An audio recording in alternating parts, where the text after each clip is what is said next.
Ladies and gentlemen, welcome back to the channel. My name is Sohum, and today I'm going to be reacting to some more Nothing But Thieves, NBT. We're going to be checking out the song Lover Please Stay, and then we'll check out a cover of Lover Please Stay by a familiar face of the channel, John Pinto Jr. And we've heard John Pinto Jr. in the context of voice play, who we love very dearly over here. It's cool that we're getting some of these kind of crossover episodes. And for me, like in my life, and I think anybody's life really, when you have, and using the example of artists, two artists that you love that seemingly are disconnected from one another, somehow come together, it is one of those crossover episodes that just makes you so happy and fills your heart up with that much love and appreciation. Sometimes I feel similarly when like two influencers of mine who I've known independently for a long time and consumed their content for whatever reason come together, collaborate, maybe in a podcast or whatever. So this is going to be fun to hear the original Lover Please Stay by NBT and then jumping into the cover. So we'll get that kind of nice contrast back to back. And interestingly, NBT, Nothing But Thieves, it's very similar to the acronym I use for another band I react to on the channel called Need to Breathe, which is NTB. So you have NBT, Nothing But Thieves, and NTB, Need to Breathe. I encourage you all to check out Need to Breathe as well. I think they come up with really great music and good lyrics. But I just thought that was funny. I was getting a little bit confused in my brain now. I'm like, okay, if somebody in conversation were to say like, hey, Sohum, what's your favorite NTB song? Immediately in my brain, I'd be like, Need to Breathe or Nothing But Thieves. Anyways, I'm excited to jump into this today. I hope you are as well. Before doing so, let's please thank Gundala the Dreamy for making this donation request. As always, Gundala, it is much appreciated. Hope the saxophone practice is going well. Gundala dedicates this to all who appreciate a good cover, which includes me and you. Anyways, let's jump in.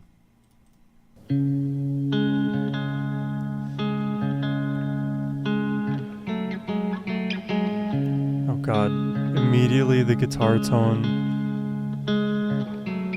pretty melody. Oh.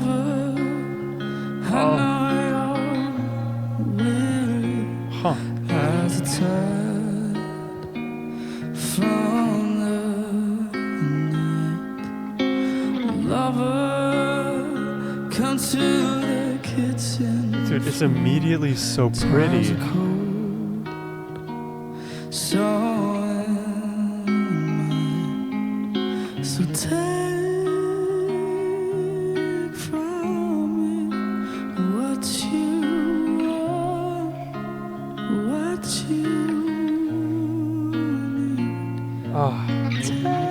You know, Connor's voice slightly reminds me of Radiohead's Tom York.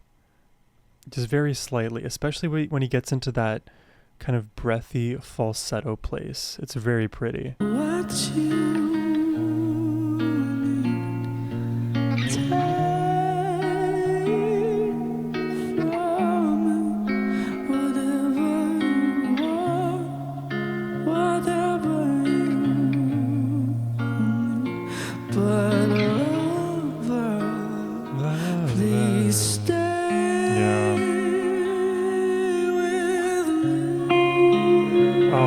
gorgeous guitar. You're catching some of these passing chords.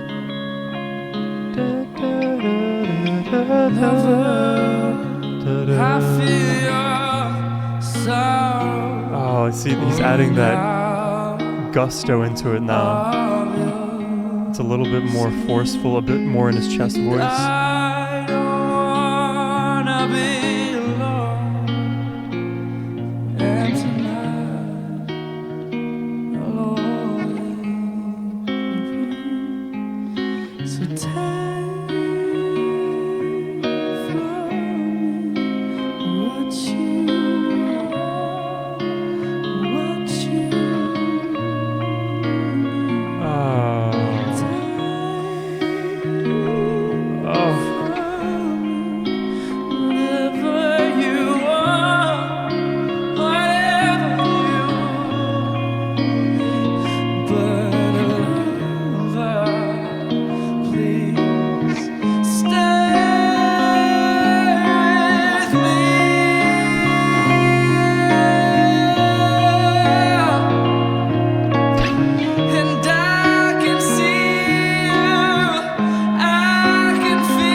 break, that cry into the falsetto, it's that place where your passaggio breaks, where you kind of go from that middle range, chest supported, into the falsetto, and that uncomfortable yodel break that happens. Especially for me, I'm more of an untrained singer, unfortunately as it is.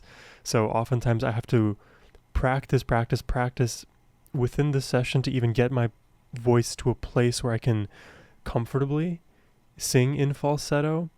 But sometimes, and I noticed Nothing But Thieves do this, a lot of other vocalists do this as well, they intentionally add that flipping sound, that vocal cry, as if you're like taking a leap off of a cliff onto, presumably another safe landing, but a different place entirely.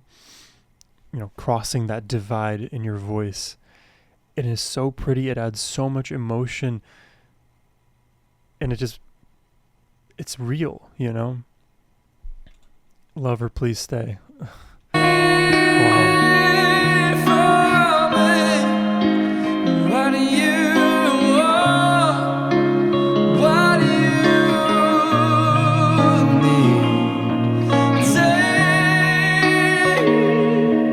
Right there.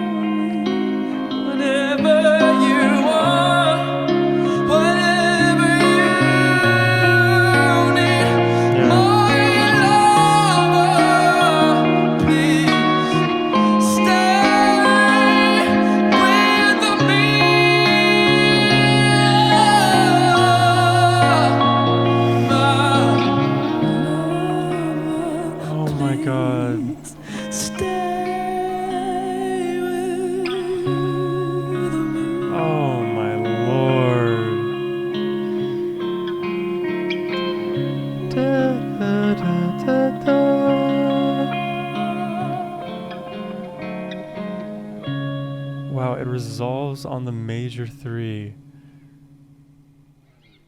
Because if we're in the minor scale, you may want to resolve on the minor 1 chord, that root, but da da da da da right there. But instead, da da da, that major 3 on the 3rd scale degree is where they end it. And in the minor scale, relatively speaking, that major 3 creates such a bright voicing, and it technically is the relative major to that minor. So if you're playing, for example, like in the key of C minor, then I believe you'll be in E flat major as well if you just modulate, change where the root is, essentially. It's basically just modes in music theory. Wow, dude, I love Connor's voice so much. I mean, there's so much to be impressed by everything that he did, from the powerful vibrato, the fall-offs at the end of his phrases, the falsetto that we hear that is breathy. I am a sucker for breathy, pretty, almost like dainty falsetto from the male voice. Just something about it oozes emotion to me. And the thing is, too, when you have that powerful chest voice that Connor does, it feels like, how could you ever change that sound into something so thin and bright and pleasant and angelic? And the transitions from that chest voice to his falsetto are so seamless. Every moment is very intentional. And, when I listen to the voice, I listen to amazing singers, these subtle differences, these little intentional choices that they make, that is where all of the money is made, at least in my mind. And interestingly, in this song, there's no drums. No drums at all. It is just string instruments and the human voice, which can always assume too that the human voice is a string instrument, but more obviously it is just 3 people, no drums. And I think it makes sense. I think you could also compose this song, arrange it with drums too. But see, that's the flexibility that's afforded to you when you write a good song at its bones. Because if the foundation is there, yeah, you can decorate it however you like, but that's already 90% of the cake. It's all your choice at the end, how you want to decorate and how you want to, finish with the icing. God, once I start using food analogies, I know that I'm getting hungry. Have you guys tried bunt cake? Bundt. It's pretty good if you get it from the right places. Lover, please stay. And I love the message too in this song, because it is just an earnest plea. Hey, please stay. I will literally do anything for you. Whatever you want, whatever you need. It's a earnest plea for that connection, for you to just be here with me, because it is too painful to be apart. And we've heard so many songs in our lives that touch on this, but I feel like that message just never gets old. Beautiful song. I'm excited to hear how John Pinto Jr. decides to cover this. Let's begin.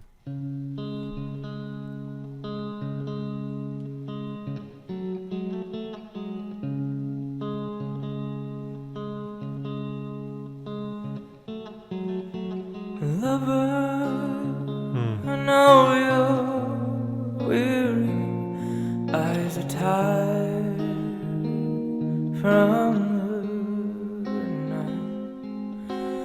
Lover, come to the kitchen floor, tiles are cold, so am I.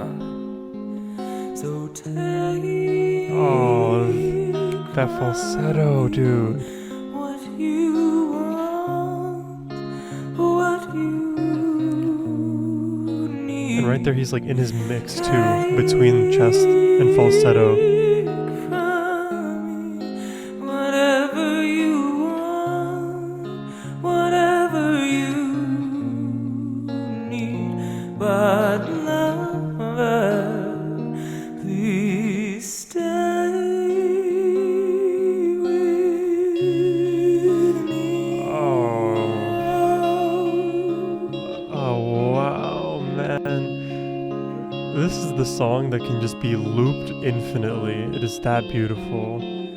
Lover, I feel your sorrow pouring out of your skin, and I don't wanna be alone.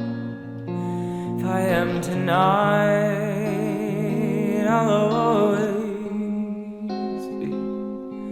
So take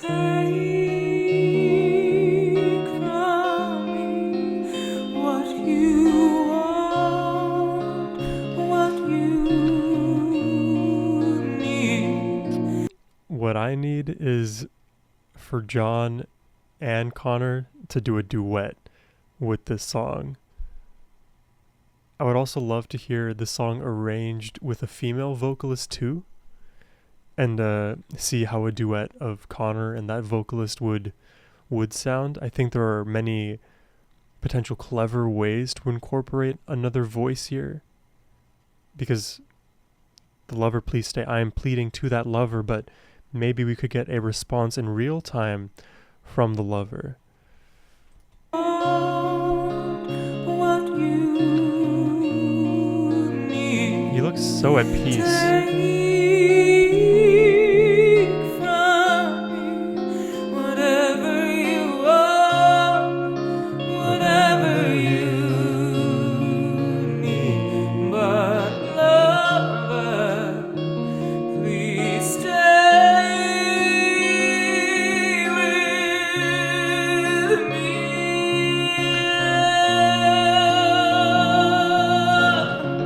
And I can see it.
As he kept performing, more and more goosebumps would be running up, well, chills running up my spine, and goosebumps started to form on my body.